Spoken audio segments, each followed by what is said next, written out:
Oof. Okay. All right. So what do we do? We're doing movie moment that scared you the most as a What's the kid. scene? What's the scene that scared you the most? What scene scared you the most as a kid? And this is from John John. here in Austin. Yeah. Okay, cool. All right. I don't know that I'm going to be able to do a vampire voice. Let's see. It would have been easier with fangs. Mackenzie. Lemar. That's a great Dracula voice. Really good. I feel like we crushed it. I don't know. Gary Oldman's rolling in his grave and he's not even dead yet. So Right. anyway, we are continuing on with spooky season this month, talking about Dracula today. And we're also celebrating our 2-year anniversary, continuing to celebrate that. We've been opening up All the month pod, long. yeah, with questions from some of our listeners. And this one comes from a different John. We had a Jonathan last week. This comes from John here in Austin, Texas. And he wants to know, what was sort of the horror movie scene, not movie, but just a single scene that I guess frightened you or stuck with you the most as a kid? So what's that for you? I can't remember if I've mentioned this on the pod before, but it's not from a scary movie, like a traditional horror movie for me. I saw a lot of horror. I mean, what informs my reaction to horror in general is that I saw a lot of horror movies from an inappropriately young age, like in daycare. So, I have a very high tolerance for them and I get the formula, and it's just not the kind of stuff that scares me. So the thing that I remember that scared me the most as a kid were probably atypical for most people. One was 2001 A Space Odyssey. Ooh, which part of that? Like the reverse timing of like going backward in age, like the quantum mechanics of it all, and the monolith and like that whole scene, and kind of that feeling of what I remember feeling was the feeling of being stuck and like helplessness of this is physically happening outside of my control, kind of thing. So that was super terrifying to me. That is the most like intelligent thing to ever be scared of. I feel like we know where your love of elevated horror came from. I'm like, what's scary? Zombies. And you're like, what's scary? Motherhood. Let's talk about motherhood. So now it all makes total sense that this is the thing that stuck with you. It is like, it's just, yeah, it's the things that are outside of your control, and that the stuck and the helplessness of it all. Because the other one was from Stargate, which is very similar. They're like trapped in space. Stargate, okay. Yeah, they're like trapped in space, away from their home, away from their families, and the whole plot is they're trying to get back. And so, yeah, there's definitely a theme of like, not being able to control something and being trapped in some way. And so like that's much scarier to me than the rest of this. What about you? That's fair. For me, I'll go more traditional. I think the one that stuck with me the most after I originally saw it, that actually did, I remember seeing this when I was maybe 8 or 9, watching it at my cousin's house, and literally I could not sleep that night. I think I stayed up till 4 a.m. or so, just because I was scared shitless. And it was that final jump scare in the original Friday the 13th, which we kind of talked about last week. But when Jason jumps out of the water, it was just so unexpected. And this was before those last minute jump scares, I guess, with the exception of maybe Carrie. I'm trying to remember which one came out first, but it wasn't always done. Now I feel like it's sort of a trope of the genre that you have one final thing. They address it in Scream. But yeah, that him jumping out of the water was so unexpected in that moment when I saw it, and kept me up all night. One that's a little more, maybe not left field, but for a movie that's very funny, and I feel like the rest of it isn't this scary, even though it's kind of a comedy horror. The original Ghostbusters, the librarian scene at the very beginning, where there's the librarian ghost and they're like walking up to her, and she turns and it transforms. I don't know if that looks like Jim Henson's work. I don't know if he designed that creature, but I feel like I'd put money on that might be a Jim Henson creation, because that thing is horrifying, and that scarred me as a kid as well. Wow. Yeah. Both very traditional. Those, it's so funny how different that is. Cause like jump scares just kind of don't get me. Like I just don't react. So that's wild. But I do remember seeing Friday the 13th and that being like generally feeling scary. I don't remember a specific scene, but I do remember feeling like that was like pretty creepy. Knowing Yeah. that those two, I don't want to deviate too far, but knowing that, 2001 A Space Odyssey and Stargate stuck with you, where do you see that nowadays? Like, what was the last recent, like, would something like Annihilation get you of just the unsettling, like the science component? Like, is there a recent film where you feel like you can track it back to there of what freaked you out, 30 years ago? I haven't seen Annihilation, so I can't use that You should. I reference. feel like you should But watch that. Yeah, you might yeah, get something out of it based on what you just said. I think so. I think the things generally that get me are like the psychological thriller. So like mental breakdown kind of things, like things that again like either trapped in your own mind, trapped in an alternate reality kind of thing. So, Um, like Garfield, A Tale of Two Kitties type stuff. obviously, Mm-hmm. exactly, Yeah. terrifying, and like not enough spaghetti there. Really, that's a problem. Which is Uh, ironic because isn't he in Italy or something like that? So they don't make it the same as they do in the States. Okay, we need to do the second Garfield movie at some point, is what I'm I learning. mean, apparently we do. But yeah, one of the ones it reminds me of is I don't know if you ever saw Stay. That's one like that is Stay. very psychological thriller y, and that the idea of like the quote insane asylum. I know we don't call it that, but you know what I mean, like being trapped in an insane asylum and people not understanding that you're not crazy. You're there and you're not crazy, but you're stuck there. Like that. Those are the kind of things that I think I've seen in modern film that kind of freak me out. What do we call, what's the proper term for insane asylum nowadays? Like the emotion hospital? The emotional, the What are feeling we allowed to hospital. call it so I don't get in trouble? I think they're just mental health facilities, Okay, I think fair. is what Okay, we would I'll say. stick with Yeah. that then. Feelings hospital. Feelings hospitals. I think that's a great renaming, actually. Oh. We should stick with that. Ah.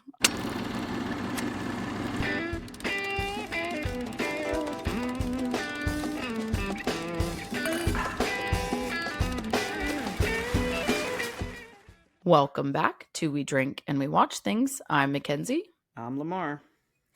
and we are continuing spooky season with our penultimate episode honoring Bram Stoker's Dracula. And that is the full fucking name of this movie, just to be clear. So, Wasn't that like that was Ford Coppola's decision? I think he's big on yeah. putting the author's name of any works that he does. Like Mario Puzo did The Godfather. People are going to be Mm, so mad that I don't know that off the top of my head, but yeah, I hmm. think that's like a thing of his. Is he always wants to honor if he's basing it off an existing work. Yeah, I think that's bold of him in this case. He, in my opinion, it should have been called Francis Ford Coppola's Dracula, because it's not particularly Bram Stoker's. But I am actually in the minority in that viewpoint. I'll say that at the top. But anyway, we'll get into it. But what are we drinking? So we are drinking a cocktail brought to us, as always, by at Craft World, and we are calling this Vampire's Kiss with a Y. Because what's the Yeah. logic there? Is that how it used to be spelled, like the Old English or something? No, it's in the movie when he opens, Okay. when Van Helsing opens the book. It's vampire with a Y. Okay. It makes me think of Buffy the Vampire Slayer because I think there's a scene in that, or maybe it's an Angel, but one of the dudes keeps There's a saying lot of vampires, vampires. there's a lot of, traditions, quote unquote, vampire traditions in film and in books where they do spell it with a Y. But in the novel, originally, it is actually with an I. But Okay. in the Or movie, it's a Y. maybe it's supposed to be vampires. Maybe that. Anyway, there's listeners that are going to be pissed off if they're huge vampire fans. But either way, we're calling it that. You call it whatever the hell you want, pronunciation. But this is 0.75 ounces of mezcal, 0.75 ounces of lime, as well as 0.75 of Aperol and ginger liqueur. Shake that up, strain it into a big rocks glass. We put a little bit of grenadine on top. It didn't float because it never does, and I just Because stirred it it in to make doesn't it. fucking float. But actually, I think the grenadine did this a lot of favor. It is a really good drink, so thank you, Craft World. But on my end, as somebody who thought I was going to struggle with the Aperol plus mezcal, the grenadine, actually, the sweetener, helps to cushion the blow a lot. Yeah, I tried to do the grenadine float and it's not coming through on camera, but I didn't mix mine up. That's why, because actually made cool because it wouldn't fucking float, by the way, which that's the thing that drives me to drink on this podcast, trying to do floaters. But I did these like drippy blood drips all the way around. Oh, I'll have that's to cool. share the picture at some point. It came out very cool, but it's I can why I see didn't. all your grenadine at the bottom. Yeah, of your all my glass, grenadines at the so bottom because I it's gonna be didn't a want to mix very it up good with final cheers this episode. exactly. Anyway, cheers. Cheers. Yeah, that's It's tasty. reminding me I would of. sip on one of those. Yeah, I do feel like I want to mix the grenadine, but You that's probably fine. should. Yeah, I recommend it. But anyways, yes, it's really it's a good one. But yeah, I mean, I don't know. Maybe at some point we can get Craftworld to do a fucking tutorial, a video tutorial that we will share with the fans of how to do a fucking float, because I don't believe they're real at this point. All right, let's do some basics. Again, this is Bram Stoker's Dracula from 1992. It has very high ratings, actually. I think a lot of that is contemporary, really, to when it came out. 7.4 out of 10, a 69% from critics, and a 79% from audiences. And like we said, this is a Francis Ford Coppola outing. He obviously did The Godfathers, duh. But also did a recent one that I haven't seen and I wasn't sure if you had, was the Megalopolis. Janelle wants to watch it because it's a movie that took 8 fucking years to make, and apparently it is a mess. So it got ripped into, did not make a ton of money. So I think we want to like guilty watch that one. We'll see how it goes. Yeah, I heard it had taken forever. It also is a remake, if I recall, or an inspired by kind of situation. Okay. But I haven't seen it yet. So he also did, which is one I totally forgot that he did, and it's like feels to me so not like him, but was really good, was The Rainmaker. Do you remember that? That's like it's like it's a very like 90s legal story kind of thing, and it's Matt Damon and oh my god, Danny DeVito. So it's really interesting, actually. And like Danny DeVito like doesn't actually have a law license because he can't practice the bar, but Matt Damon has practiced the bar, and they become this like dynamic duo. Anyway, I actually think it's great. Interesting. I actually think it's great, but I think it's a John Grisham novel. I could be wrong. I thought you were going Francis Ford Coppola Jack with Robin Williams. Oh my god! Also, though, yeah, yeah. He just hard looked at left that script turn, and he was like, "I needed to make this film. The world wants it." I'm just gonna say right at the top, like Francis Ford Coppola might have made some of the best movies ever in The Godfathers, but his overall career, I would say, is a bit of a mixed bag. So I feel like that's true with. I feel like directors, writers, even actors, like it's a business at the end of the day. So it's the same as the music industry. We're very rarely do bat 1,000 unless you retire or die young. If you're trying to make a career out of this and you're in the industry for 50 years and you're working, you're probably gonna make some shit. You're gonna make some shitty shit. Yeah. He definitely did. Okay, so the writers on this are Bram Stoker, obviously, the original novel, which of course I brought for show and tell. And then James V. Hart, who did kind of a mix, a couple we've covered, which is August Rush we haven't covered, which I think is great, especially from if you like movies that are like rooted in the music. That's a really great movie for that. And Hook, which obviously we've covered, and Muppet Treasure Island as well. So he's kind of, run the gamut a little bit. With Bram Stoker, he's got 183 writing credits on IMDb, all posthumous, because obviously it's all based on, basically anytime you see a vampire in a film, he's probably going to get a writing credit based on, especially if it's like a Nosferatu, a Dracula, that type of tale. Well, there's actually a fun fact about Dracula, the novel. In the US, they misfiled the copyright paperwork. So it's actually in like it's an open source material now because the copyright expired. Domain where like it has been for quite a while. And so that's why there's so many adaptations of it, because you have no licensing fees.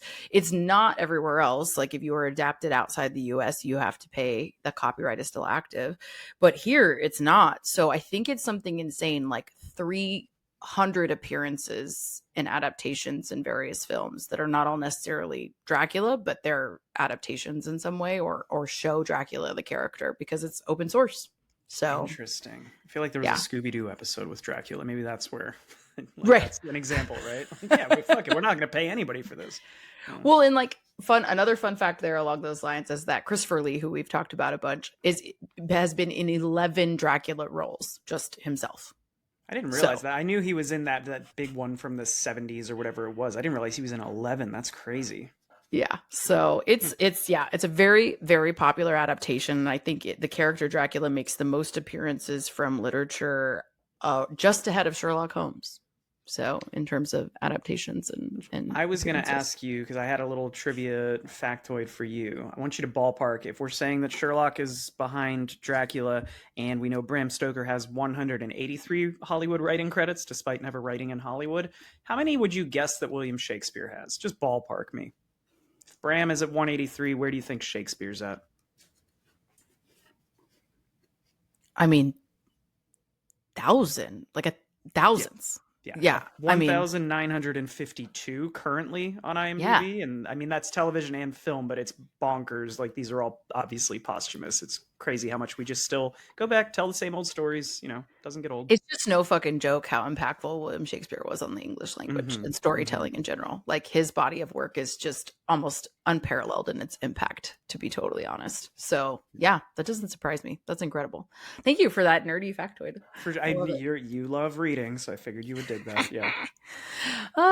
Okay, well, we'll keep going. In honor of spooky season, as I mentioned last week, I wish I again had done this from the beginning of the month, but I wanted to focus on these folks' contributions that are a bit spookier in general. So Gary Oldman obviously plays Dracula.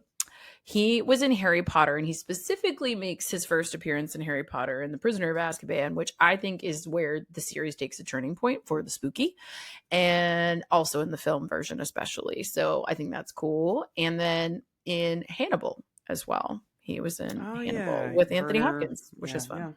Good crossover Yeah. there. He's also going like full method actor here, right? Did you read about that? Yeah. Yeah.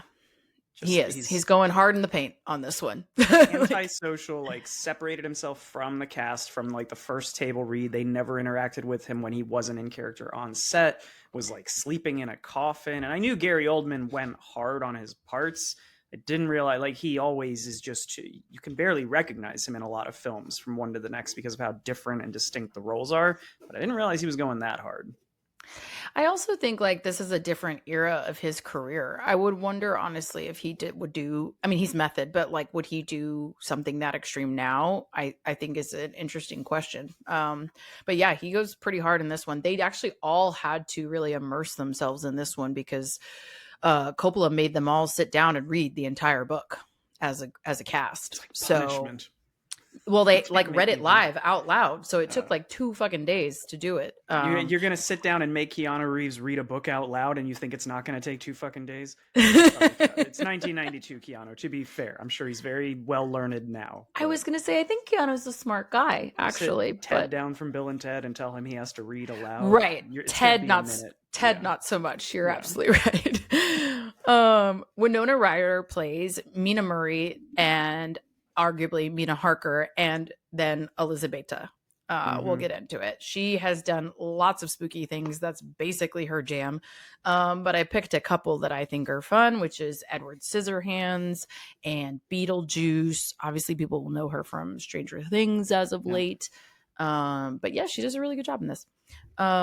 Anthony Hopkins, the man, the myth, the legend, which actually him and Gary Oldman both. Like I looked at Gary Oldman's IMDb and it's like his fucking range. It's insane. Like just the things that he's in, it's incredible. And Anthony Hopkins is the exact same way.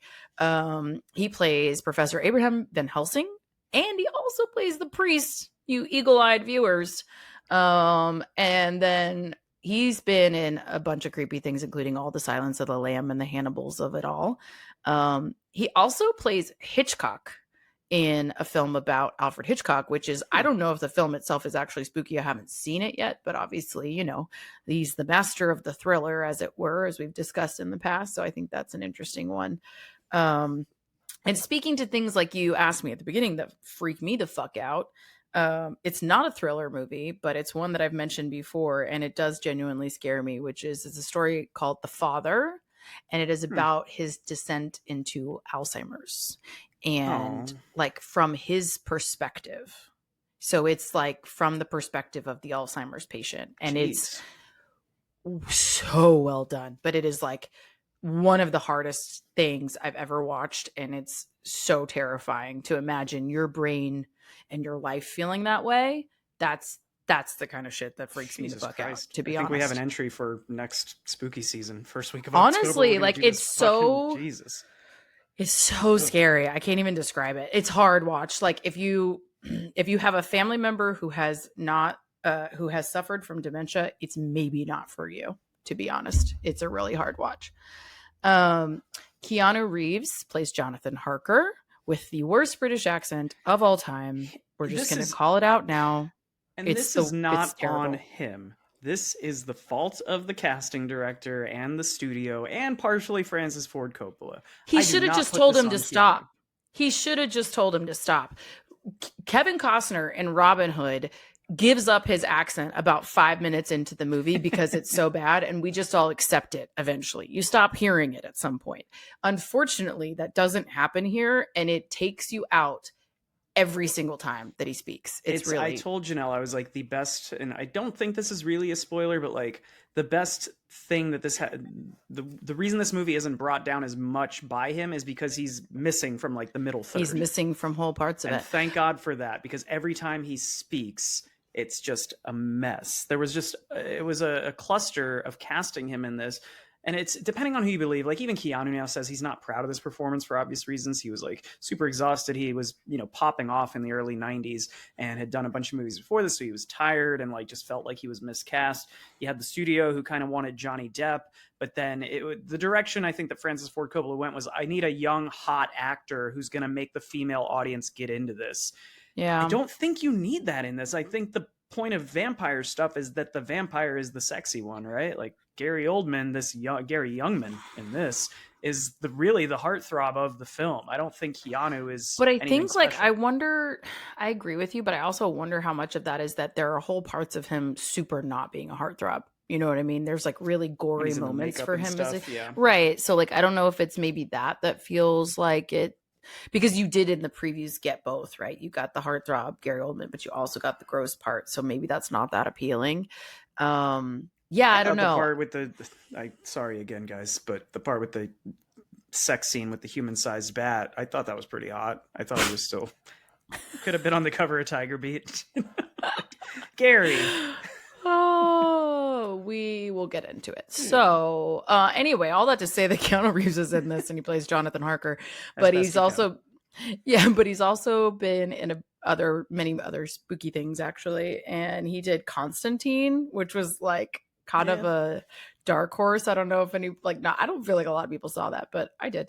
And then The Devil's Advocate with, of course, Al Pacino, which I can't remember. I feel like maybe we've covered because it's classic. We never covered it, but we've mentioned it in passing before. Because you get a young Charlize Theron in there. Yeah. Yeah. Richard E. Grant plays Dr. Jack Seward. He has done all kinds of cool stuff. One I haven't seen, one I have. He did The Hound of the Baskervilles, which, speaking of Sherlock Holmes, fucking love Sherlock Holmes. This is one of my favorite of his stories, actually. Super fun and creepy.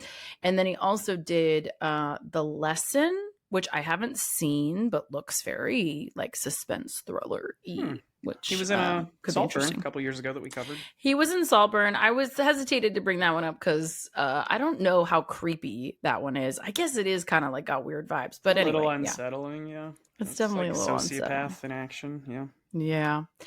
Carrie Oles, who plays Lord Arthur Holmwood, he has done all kinds of fun stuff. He did The Crush, which I think is very like thriller creepy. With Alicia Silverstone from Clueless. Yeah, I remember seeing that. Was that a made-for-TV movie or was that I think theaters? It started as that and then it got popular. I can't remember. I know I saw it on TV. Like I made like on TV movie something. But yeah, it was that was also very creepy, and she's really creepy in that.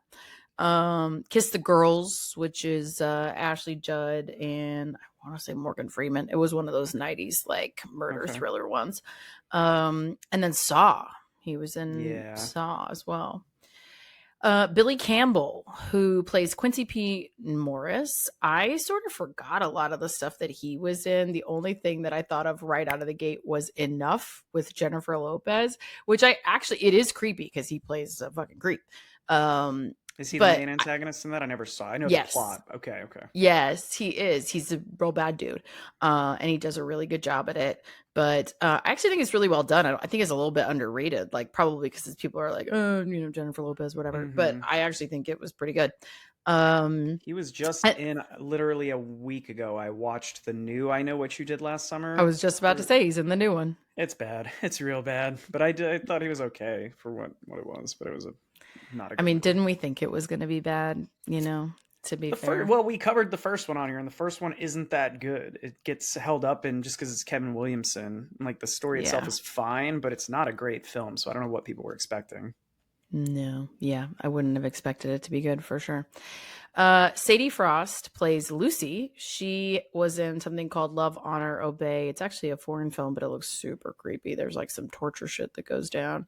And then Killers Anonymous, which actually Gary Oldman is also in. And I haven't seen it, but it looks a little like, yeah, some Assassins vibes. And then Mr. Tom Waits makes an appearance Crushing it in here. this. He's going hard. Yeah. Crushing it. He's going hard. And he's funny. He has a surprising number of credits, actually, if you get right down to it. But he did The Dead Don't Die. And then he did another Francis Ford Coppola that I haven't seen that is actually pretty panned. But it's called Twixt, as in betwixt. So yeah, haven't seen it, but supposed to be creepy as well. He's And also in then I Seven wanted to, Psychopaths, which we keep talking about but haven't covered yet. But he's in that. no, I don't think that's creepy though. That's like so No. fucking hilarious. But yes, he is in that. And then cameos I wanted to call out real quick are the Dracula's brides, headed up basically by Monica Bellucci, Michaela Bercue, and Florina Kendrick, who are all pretty creepy in that. So interesting to me that Monica Bellucci, she's in this in 1992 with Winona Ryder, and then flash forward 30 years later, and she's in Beetlejuice with Winona Ryder. So I thought that was kind of fun that they sort of that's right. each other's careers a little bit. Reassembles herself. Yeah, and there's a bunch of that here. Anthony Hopkins, Gary Oldman have worked together. Gary Oldman and Sadie Frost have worked together. Richard E. Grant has worked with Gary Oldman a fair amount as well. So there's a lot of that, like people kind of crossing over. I wonder if this is what brought them together. Okay, quick plot summary.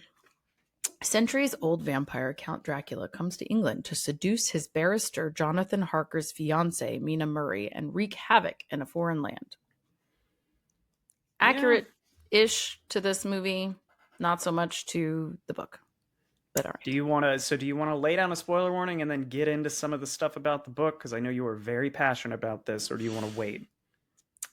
Yeah. Well, let's lay down a quick spoiler warning. Turn around. Don't drown. It's spoiler time. Well, one quick note I will say is that I am very passionate about this. I am also in the minority about this. This movie did very well. It was $40 million budget. It made almost 216 million in theaters. So people really loved it then. People also think it's one of the most faithful adaptations of his. A lot of that is because of the characters that are included, like the Quincy's and the Homewood and Lucy and Van Helsing and all of those, and Seward and all these. Like usually those are become amalgamation characters in other adaptations. So the fact that they're pretty true to that and like some of the sequence of events is something that people call out as making this a really good adaptation. I will caveat my entire range of comments that will continue to come throughout this today is that my opinion on this movie is very much informed by a fundamental changing of the motivation of Dracula between the novel and the movie, and a fundamental changing of his character that I think makes it, I don't know if it's more compelling to audiences, actually. I mean, it seems like it was. It seems like it was well received. For me, it's not that interesting. In the books, he is just a monster, and he just wants to spread the vampire curse throughout England, and he starts in a small town of Whitby. And he does eventually have a connection to Mina later when he forces her to drink his blood, but there's no love story. There's no reincarnation. There is no backstory of Elizabeta. There's none of that kind of exposition that is there. You don't ever find out why and how he was made a vampire. And I think they just change his motivation so much that it actually positions the women in this film to be more damsels in distress than the powerful women they were in the book. And Mina Harker is actually one of the most pivotal characters in the book because she's the reason they put it all together. Her and Van Helsing work most closely, and she is gathering all the evidence and she presents it to all these men, and that's how they figure out who he is and they defeat him. And they really like just skate over all of that in this adaptation. Do you feel like any part of that is just, stemming all the way back to classic horror films? It just feels like every iteration of vampires, there was a trajectory where we needed them to be sexier and sexier and hornier and hornier. And as the times went on and like cinema in general became that, and we were much more full frontal about nudity and like sexuality in cinema, do you think that's a product of that where they were like, well, we can't just, I'm thinking of, because I'll caveat what, or actually I will do a flip side of what you just said.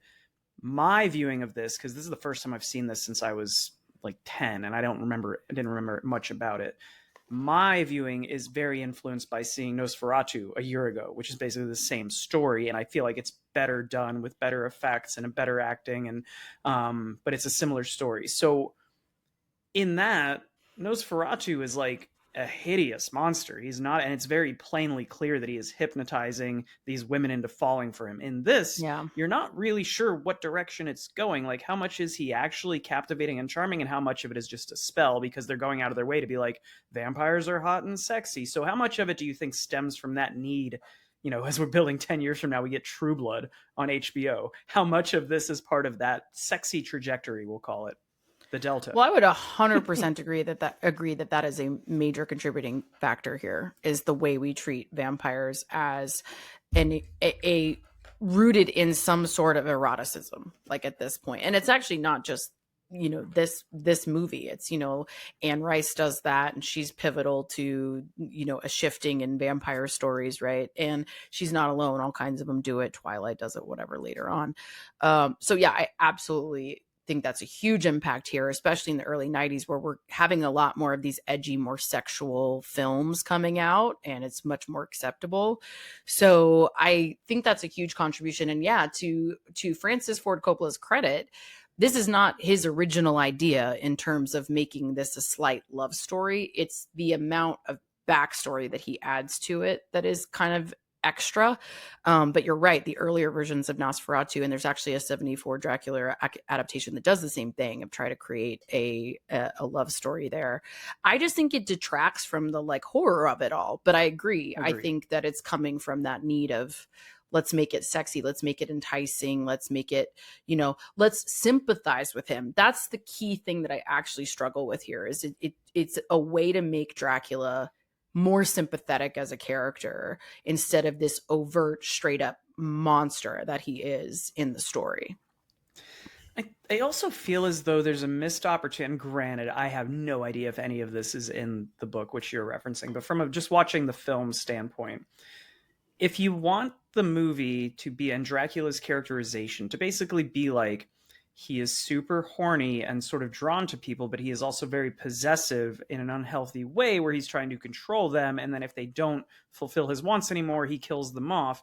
That I get. I feel like there was a missed opportunity. The one thing, as I'm rewatching this, that I thought was super intriguing was when he has Harker at the castle and there's that shaving scene and he like is kind of like touching his face and he's like, and we know it's just because he wants to suck his blood or whatever.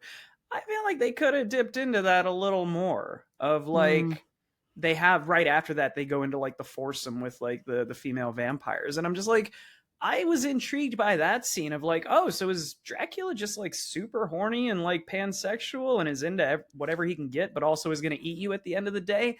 And I was a little bummed that like, they don't really ever do anything else with that. But I mean, I do think that's a missed opportunity. I think it would then take away from the love story with Elizabeta and his supposed loyalty to her and Mina and all of that. So I think it would make him, you would lose the sympathy that Coppola is trying to build for him if he's just a hoe. You know what I mean? But I do think that's a compelling scene where you could play with that for sure. yeah, Yeah. yeah. But I also would say too, like the way that they are true to the found footage of it all, the diary entries, all of that. That is how the book is written. The book is written in newspaper clippings. It's written in journal entries. Like this is Mina Harker's journal entry, or Mina Murray at that time. You have Dr. Seward's entries, and it's so funny because you get like the same scene from different perspectives, from Harker's, from Helsing's, from Seward's, etc. And it's all in journal entries, newspaper clippings, etc. And it's sequential. And there's a disclaimer at the beginning of the book that really makes you read it as though it is fact, because it's like these papers have been placed in specific order so as to tell you these events, how these events happened, basically. So it is true to that, in that that's why all the narration is present. That's why like some of the articles make such appearances and things like that. So I would say that part is well done. I think the filmmaking part that you kind of touched on there for me that is kind of a miss is, I think this Coppola had a vision of this, like, I literally Googled what was Coppola's vision for this shit, and it was a much more more explicit than that. Was when it I do Googled all it. the things? Because It that's was kind of like, what it feels like. right. And so, and I have also seen this before, but it had been years, and so like I kind of forgot. I remember when I saw it before, by the way, liking it, and I wonder if that is just the edginess and the sexiness of it or whatever. But on rewatch, it doesn't quite hold up for me. But his whole thing is he wanted to make this like lavish, over the top, romantic story. And like kind of to your point, I mean, basically, yes, do all the things, right? And he wanted it to be practical. He didn't want CGI. He wanted to play with like old shooting techniques, which is the thing I like about this movie, by the way. I think things are well done. But I think his overarching, like lavish, over the top vision takes this to an unrealistic place. It just becomes too much. And I think to your point, it's kind of all over the place. Like it's kind of a mixed bag, even in terms of performances. Like I don't think they're all acting in the same fucking movie. Like they are all. I wrote that almost exact same thing down of this movie, big picture wise. I don't know whether I love this or hate it, or like it or loathe it. It is such a mixed bag. I wrote down half of this feels like the actors are on Broadway and giving this very big over the top performance where even the people in the back row are going to appreciate the characterization. I'm thinking of the Gary Oldmans and the Tom Waits of this film. Others are just it's clearly just Americans trying to do English accents, and it feels like high school theater. I totally agree that this is a mixed bag.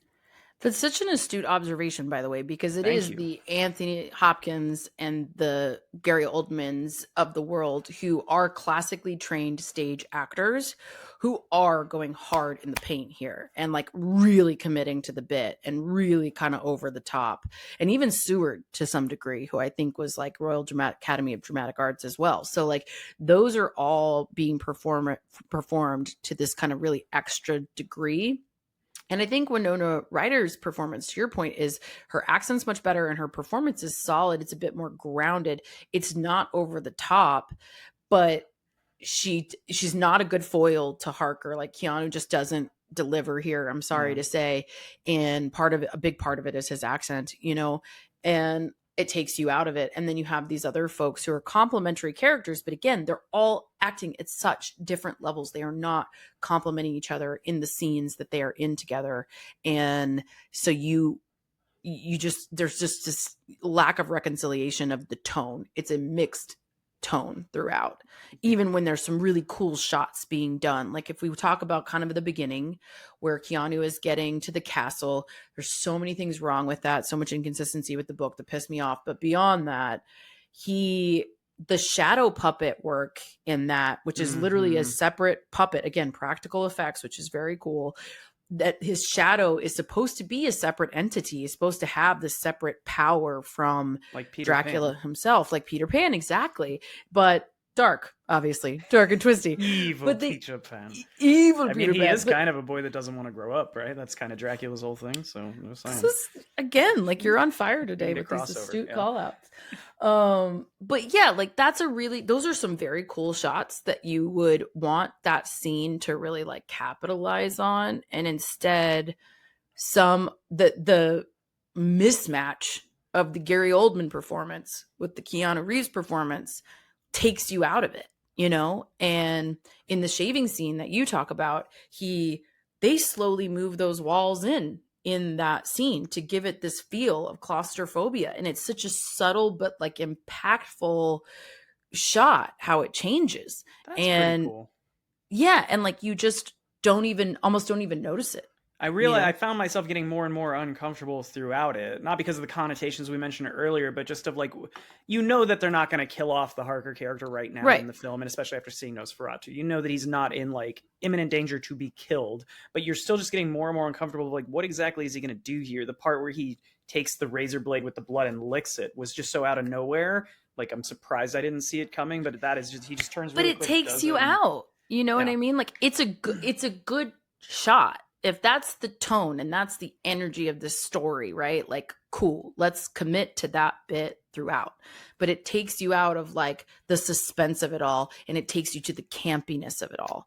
Like, I think there's so many over the top campy moments here that if we were all playing this very serious story, they would land better because you could kind of get into the zone. But there are so many silly campy moments that take you out of the seriousness of it throughout, that I just think that it makes it hard to buy and really be fully afraid, which is what you're supposed to be, especially at the castle. You're supposed to be really afraid of him. This is nowhere near as scary as Nosferatu. I hate to say it, guys. I'm sorry that I'm going to keep comparing the two. It seems unfair because they had 30 years to sort of piece everything together. But the also horror Nosferatu, there's a prior version, so we should say the remake of Nosferatu. The new one from last year. But like the shadow play, I feel like is done better in Nosferatu. Again, it's 30 years of development in special effects and whatnot. But I just wrote down there's sort of a law of diminishing returns in all the visual stuff that Ford Coppola does here, to your point of like, it's a mixed bag. I wrote down 3 things in the first 15 minutes where I was like, oh, that's cool visually. Like, I think the scene in the very start where it's sort of, I don't know if they used like a back screen of the orange lighting and then they filmed silhouettes of people with like all the dead bodies on the pikes and stuff, the stakes. That scene visually is gorgeous, but there's this law of diminishing returns because they do it again like 2 minutes later when Keanu's on the train, and it's like we have the same orange backdrop. There's the segue where I love when they have the fang bites in her neck and it transitions into the wolf eyes. I think that's kind of a cool visual. That is a good shot. But they do it again. Like, they have all these things where Ford Coppola feels like he has to have these neat, quote unquote, transitions to all these different scenes. And when you're doing it for a 5th time, it starts to kind of lose its luster. It does. And I think that maybe is a little bit indicative of the visual effects are handled by Roman, his son. So it was really him and his son deciding and designing. Like a college kid being like, I'm going to do all the things. Yeah. And also it's your dad, right? So like, how does that change the dynamic of like, are you going to direct and cut the same way that you would with somebody who's not family? I don't know. I don't know the answer to that. But I also think it's like somebody playing with something and then getting excited about it and doing it over and over. And some of those effects just don't land. Like, he's going to the castle and the blue flame thing is so mishandled. And it's well done in the sense that it's like just a double exposure on film, which is cool. Like, it's again practical, but it's shaped weird. It's not right from the book. It's supposed to indicate some kind of force field, but it comes up later where it's not really a force field. So it's inconsistent in the way that it appears. And in the book, it's actually supposed to be once a year little rings of blue flame that come out to indicate buried treasure, and his driver actually stops to mark them so that he can go dig up the treasure. It's not this ominous, unfair to be like, yeah, hey, right, like it's over here, but it's like this ominous force field, you know. And in this, they're also implying that Dracula is the driver, right? Like, he's the only actual creature that we see other than the vampire brides, right? He's serving him, he's making his, bringing him the bedding and all of these things, and he literally picks him up and drags him into the carriage. And like, that shot I actually really liked, because I like the shot. I don't like the lack of reaction to it. You know what I mean? It's Like, yeah, like the and maybe this is just Keanu being Keanu, but maybe it's poorly written of he doesn't seem to catch on that a bunch of weird shit is happening and he's not reacting to it, but when he's lifted, the way the shot is, I don't know how they did it. It's almost like he's on like an electronic lift because you don't see him stepping. He's more just like floating into the which carriage they and it's do done really repeatedly later. seamlessly. Yeah. Dracula does it later in the room that we're talking about, the shaving scene, right? Like, it's a cool effect, but again, to your point, it's done multiple times, so maybe it loses its luster a little bit. But two, like, react to it. To your point, like, there's all these creepy things happening, and he's not reacting. You And it's know, like, is any part of that sort of like the vampire hypnosis of just like, you see what I want to let you see? Maybe you could write it off and give him out that way, but it does seem silly that Keanu is just stone faced throughout the whole thing and not like, what the fuck? I feel like, again, I think Nicholas Hoult did a better job of being like, I am in fucking trouble right now. So I'm not going to base my rating on Nosferatu. I'm just saying the better version of this movie, I think, is Nosferatu. there's a few versions of this that I think are just more consistent. And Yeah. and I don't like, again, the whole backstory where he's like, they're basically calling him Vlad the Impaler, which, by the way, is, if you don't already know, most often the reference for the inspiration for Dracula, and he's a real person who was terrible. And so they attach that to an entire huge backstory of how he becomes this person. And they also imply that he was almost like this crusader type.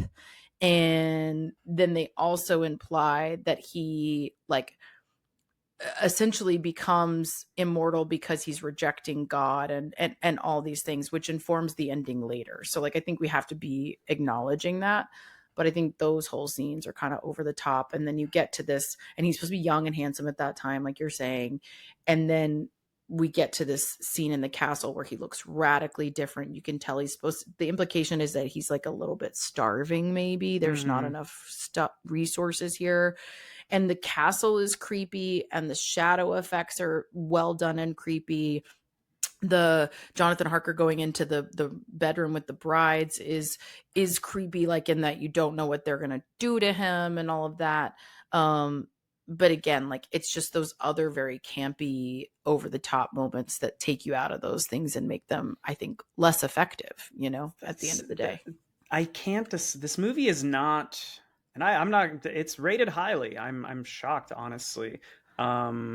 To make another comparison, I feel like The Mummy is a more fun version of this. The visual effects aren't as good in The Mummy. There's some really bad late '90s CGI in there, but I feel like similar sort of plot lines in that, and kind of a more fun of like, it's a very sexy movie and like it's fun to watch and there's a little bit of comedy in it. But one It thing needs this to pick a movie, lane, though. Like, I yes, think that's the thing. It's yeah, not like The Mummy leaned into the campy, leaned into all of that. That's why it works. Like, this is not picking a lane. it's trying to scare you, but it's not doing enough to scare you. Right. One thing that I do think is very well done in this is all of the makeup, the different creature designs. I think Gary Oldman's, he goes through probably like 9 different versions of the makeup and whatnot. And I think there's some really good stuff there. Yeah, I totally agree. I mean, I like the practical effects. I actually like the double exposure on film.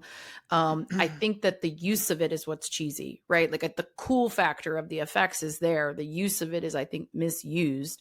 The Elizabetha overplay in the window and later in the castle and all these things. It's like, it's a cool effect, but it's overused and it's over the top. And I liked the forced perspective for scale, right, of these various places that we're looking at, whether it's London or the castle or all of that. I liked the reverse photography is very cool. Like, if you look later at Lucy, that's some of the creepiest parts, which I actually think is the best parts of the movie, is when it leans into the creepy. She's in her coffin later and she has to get back into it because she's being, pushed back by Van Helsing.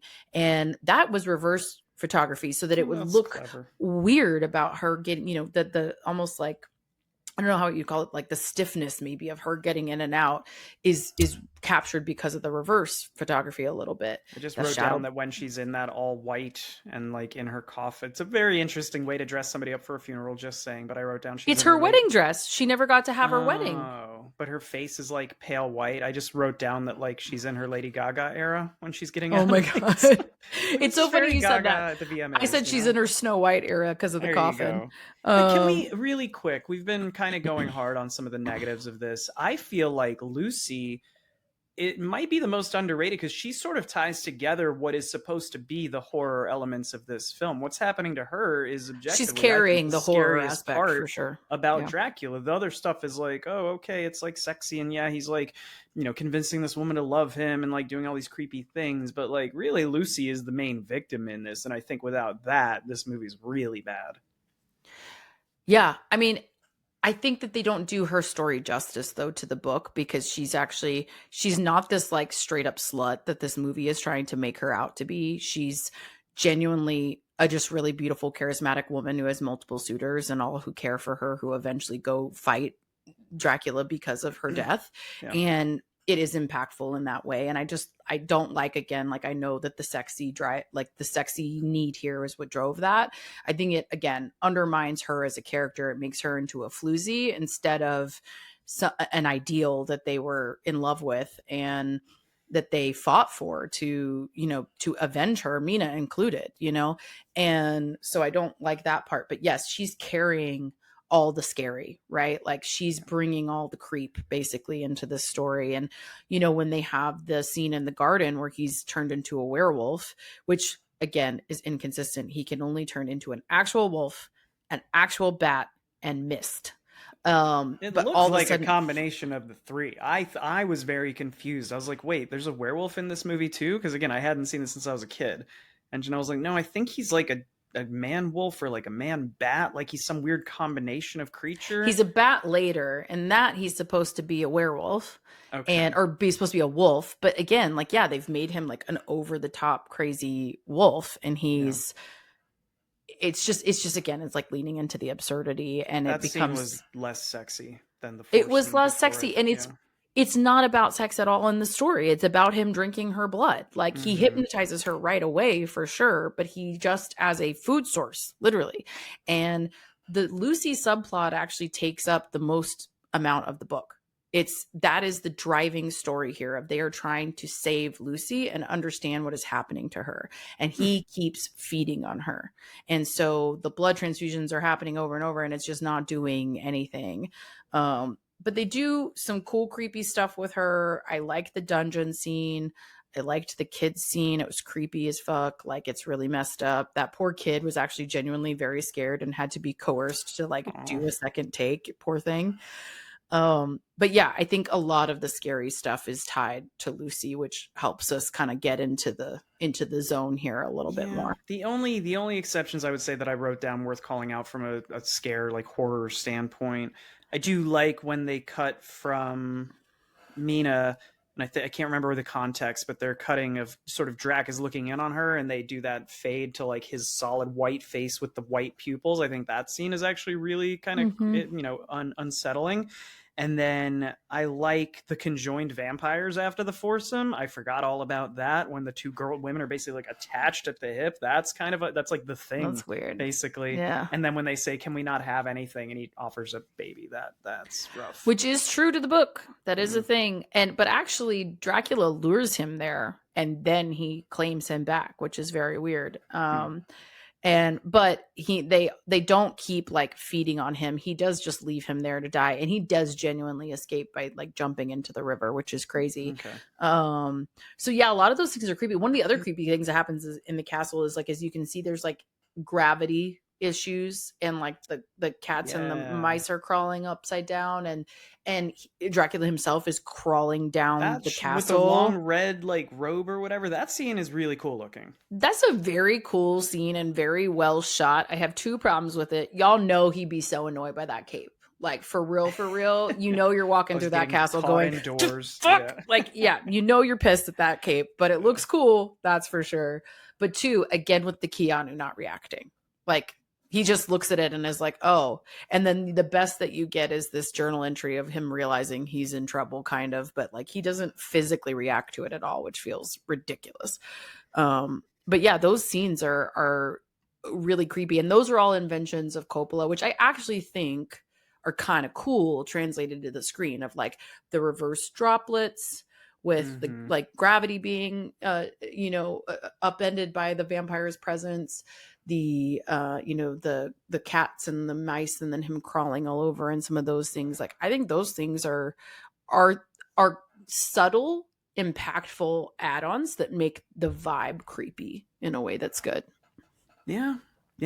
So let's dive into, I guess I only have a few notes left here, but I want to get to Van Helsing because I feel like the movie gets infinitely more interesting when he shows up, which I think occurs a little late from my liking. But what are your thoughts to get there first? Like the dynamic between Drac and Mina, and we've touched on Winona's performance, but like overall thoughts on, we did spend a lot of time on Lucy. What are your thoughts on Mina?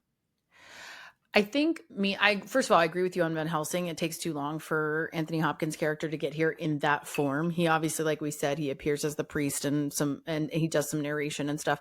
I like his journal entry narration when he comes in, where he's like, and this is when I joined these weird events. And like, I just liked that entry and the way he walks in and his swagger, and they commit to his hat. That's the Van Helsing hat. So I love all of that.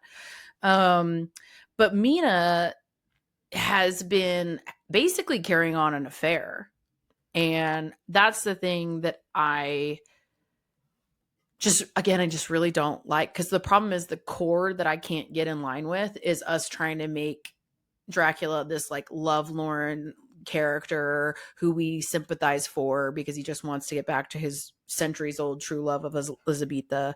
And I just don't give a shit about that, to be honest. And it also makes Mina, it just makes her less honorable as a character, and you don't buy into her anymore. And she was not at all like that. She was being hypnotized by him in the book, but she's like fighting it. She's like upset at the things that he's making her try to think and do. And like, she figures it out because she is trying so hard to fight it. And so it's just the antithesis of her character, and it makes it really hard for me to get into. But I think the way that they shot it is kind of cool. Like the costumes, they're quote unquote the one where he's dressed up as the, you remember he's in a dandy pickup artist on VH1.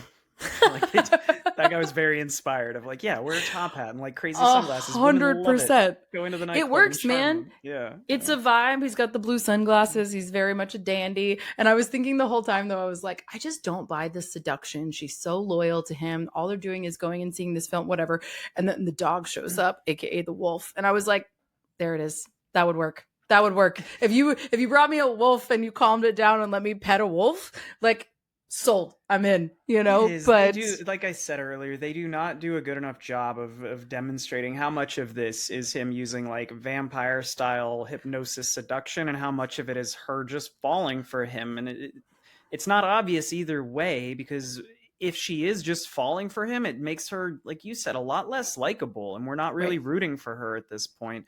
But to go back to it, I feel like in Nosferatu, it's very clear what's happening, that he is like seducing her from afar and forcing her to fall for him, and she can't help herself, and she feels guilty about it. In this, it's more to your point. She's having an affair, and like she kind of feels bad, but she's also like, oh, this is naughty, And in Nosferatu, she ends up being like kind of making herself a sacrifice in some way for that reason. It makes her pretty heroic, right? And so, and in this, no, you're not. What you are slowly getting implied, but I agree with you, not effectively, is that she is not only being hypnotized, but she is a reincarnation of Elizabetha. That's the argument that they're making, right? They're inconsistently, I will say. Yeah, because she says, I recognize you or something. Yeah, right. She says, I remember the land beyond the trees, which is the name, what Transylvania means, actually.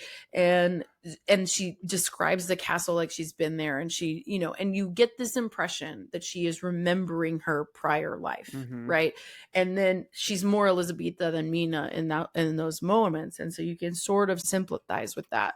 But it's not consistent. It's not done in a way that's super clear. It's a way that doesn't make you sympathize with her. And it is not consistent at the very end, is the other thing I will say. Like, it doesn't tie itself up in a bow. But she also goes to Jonathan, gets married in Budapest, which is like the thing that happens in the book, but she has no qualms about that. She's so excited about that in the book. And in here, she's like, oh, but my prince, like she's hesitant and she's all these things that just, again, don't line up with who I think this character, the more honorable, more powerful, intelligent version of this character, what she could have been in this movie. And I just think they fuck her up, to be honest. Yeah, that last part, that and the rest of the last 30 or 40 minutes of this, I was looking at the clock of like, how much time do we have left in this movie? Because it feels That's like the other thing. You talk about time. This is too long. Yeah, 2 hours and 8 minutes, I think, and that just feels like at least 15, if not 20 minutes. It's very disjointed. It feels like for how much it takes its sweet ass time in the first hour to hour and 15, the last 40 minutes like happen almost too quickly. There's one scene in particular where the female vampires, the brides, show up, scare them. There's also this weird thing. I don't need her trying to hook up with Anthony Hopkins. We've talked about like. It just seems weird to me that he's like okay with kissing her, but then as soon as like they show up, then he changes his mind and is like, I gotta kill vampires. But that's supposed to be, and again, that's why it's inconsistent, because that's supposed to be Elizabetha hypnotizing him, right? Like the reincarnated version of Elizabetha hypnotizing him. And it just doesn't work because they're not being consistent, but she is transitioning slowly to being like the Romanian Elizabetha by the time she's there in like her homeland. And they don't make that clear, to your point. So again, guys, first-ish watch. So if you're mad that I didn't get all this stuff, it's my first watch. I'm not going to apologize for that. But it's also inconsistently and not clearly done. Like you have to research it. It's not, I think that's the problem, right? You should be able to watch it the first time and understand what they're trying to do. Even if you haven't read the book, but when the brides show up, they attack them. They put themselves in like the fire thing so they can't get them. They eat the horse instead. And then there's this quick cut to just now Van Helsing's at their tomb and chops off all 3 of their heads like that. It just happened so quickly. I was like, wait, when did we get here? How did they get away from like it? Just so much happens in that last 30 minutes. Somehow it's moving rapidly, but it wasn't rapid enough to like, can we wrap this shit up? No. And I think to your point, one, Van Helsing shows up too late.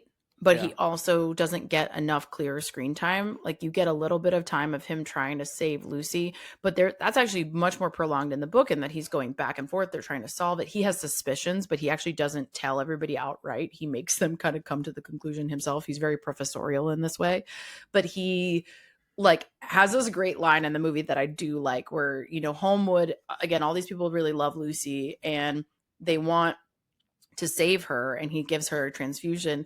And in the book or in the movie, he's like, I would save her with my last drop. And he's like, your last drop? You're very welcome then. He's like, I don't ask as much as that. And then he's like, not yet, that is, and I just think it's like these little subtle things. I liked that one. And then just the deadpan bluntness when they're at dinner and it's like, well, I'm glad she was in a lot of pain, right? He's like, yeah, she was in a lot of pain. So I cut off her head. We staked her and I burned the corpse, just like eating his dinner.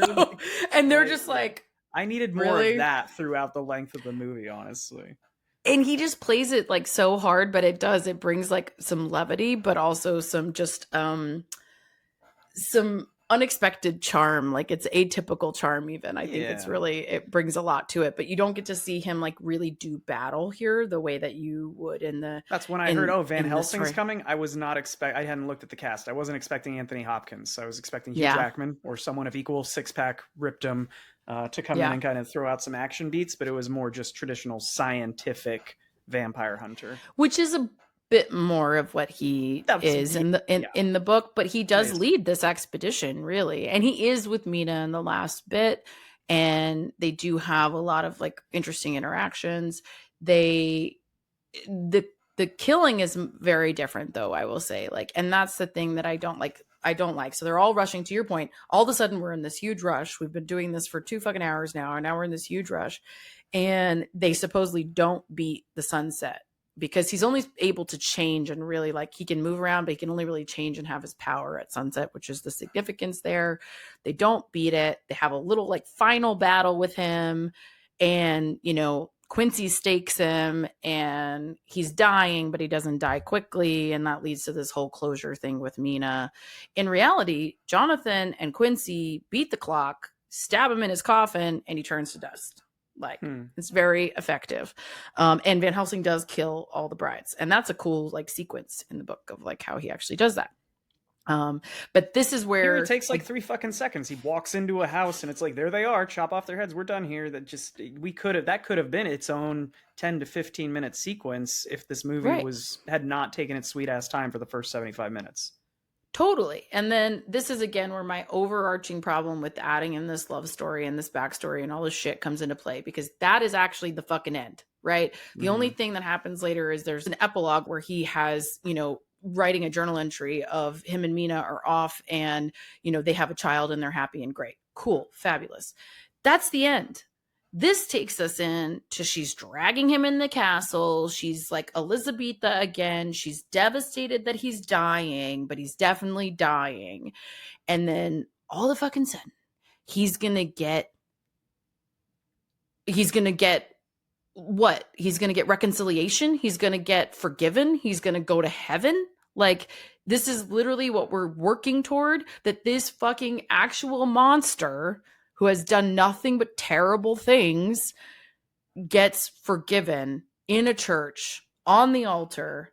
He gets killed and she chops off his head and he gets to go to heaven.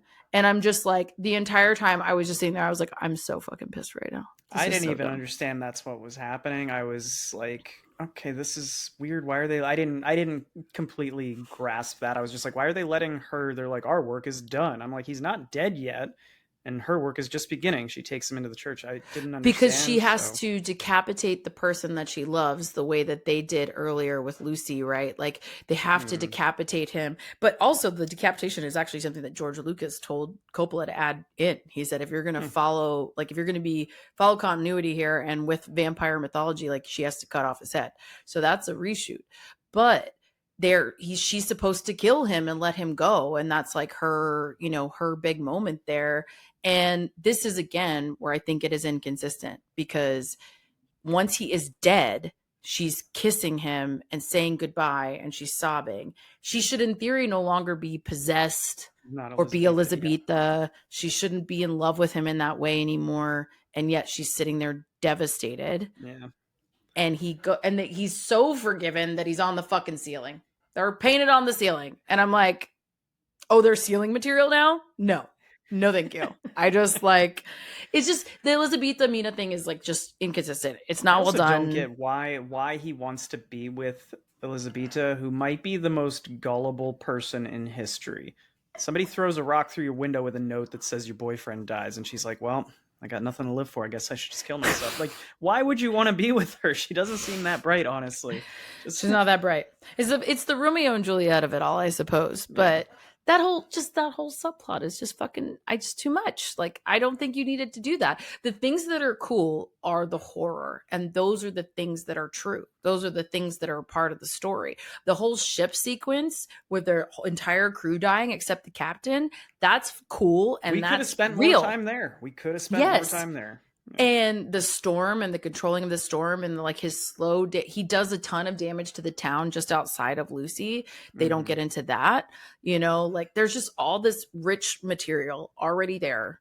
Why did we add this whole stupid fucking plot to focus on the least interesting things? Yeah, and it's it's inconsistently done at that. That's my thing. Is I didn't love that.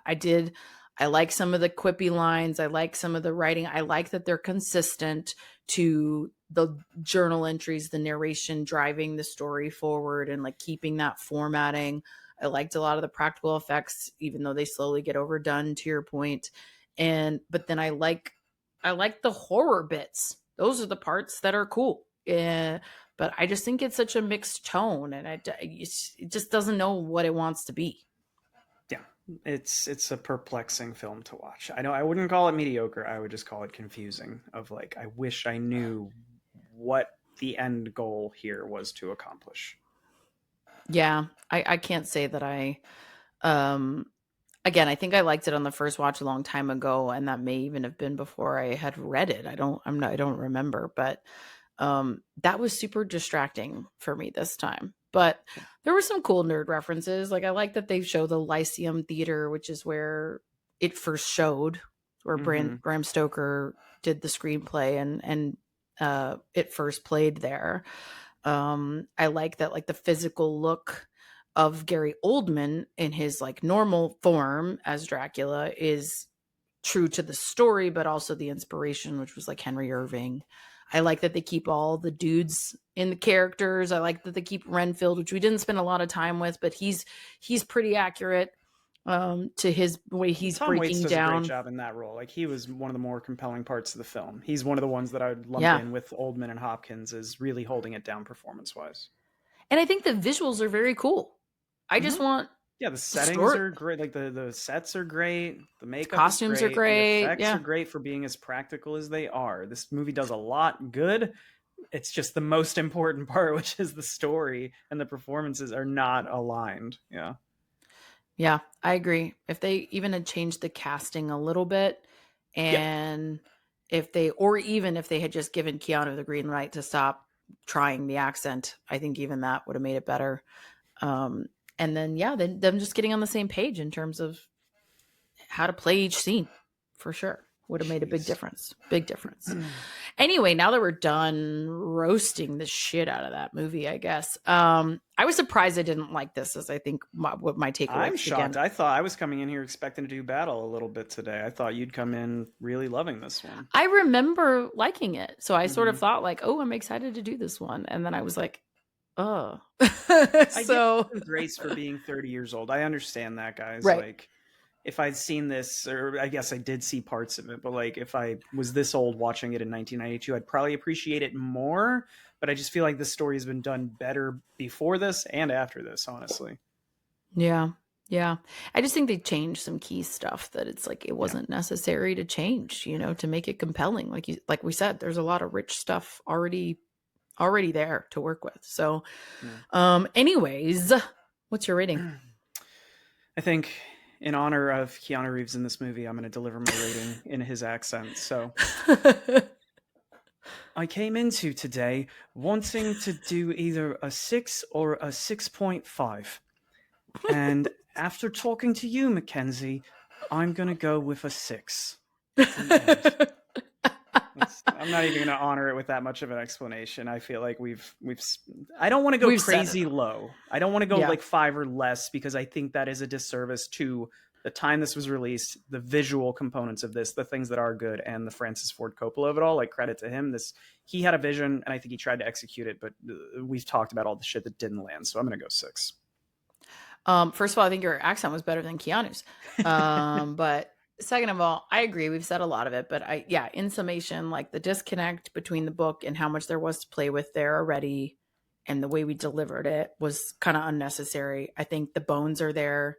I love the homage to early cinematography also, by the way. Like that was a big part of it, is like he wanted it to reflect early cinema work. And I think that's a cool homage. I think the visuals, the costumes, the practical effects, all that is very cool.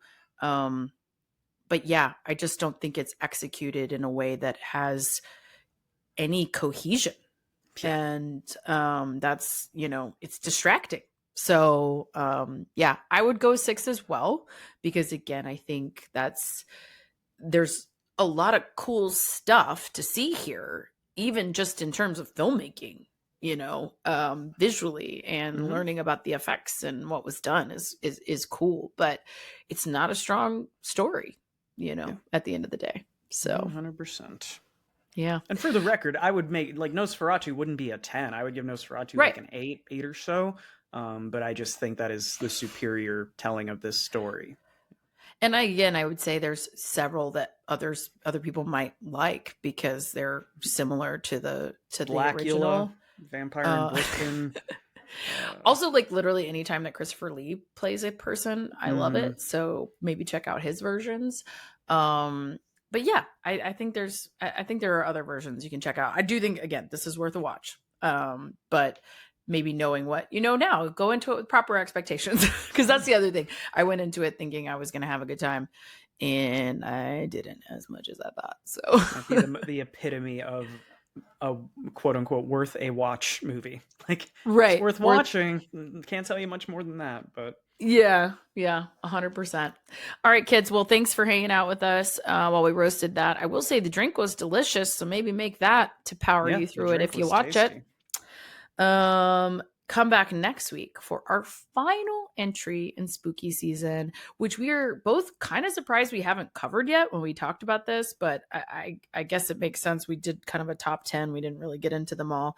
The Ring, which I don't know if people remember, that was pretty groundbreaking when it came out. So if you give it a rewatch, try to remember the first time you watched it. Also, how far from now will that episode be coming out? The episode on The Ring?